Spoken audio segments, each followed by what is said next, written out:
why should humanity care about viruses? There's a lot of them in even as small an amount as a thimble worth of seawater. You've got more viruses in there than you have humans on this planet. And if you think about thimblefuls of seawater, there's a lot of thimbles worth of seawater in the oceans.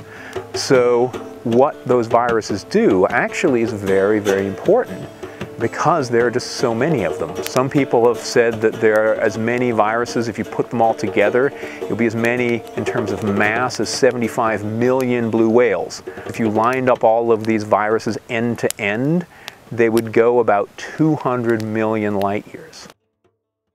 Hi, I'm Dr. Ken Stedman from Portland State University, the Center for Life in Extreme Environments.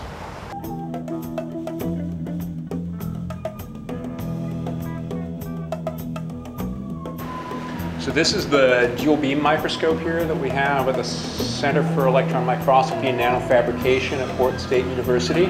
This is a really wonderful instrument for looking at surface interactions. And so what we're really interested in doing is looking at how the virus is actually interacting with the cell. And so when the virus comes in and does an infection, what it needs to do is open up its structure, that metastable state, in order to be able to release its genome into this host cell that it gets into, and then make more virus particles. So we're really interested in this first step. Some of the work that people like Dr. Stedman are doing that's very useful is that firstly they're finding new types of viruses that infect all sorts of things that we've never expected before.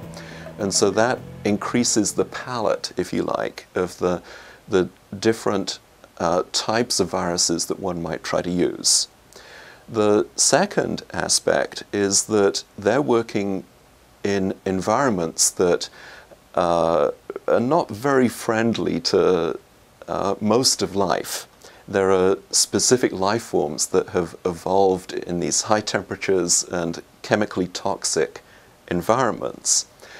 And that's very useful from a manufacturing point of view, in that even if we want something that will infect human cells in a much more usual environment, it's very helpful if we can be using materials that will withstand the harsh environments, because then we can use those as means of purifying the reagents that we want to inject into people.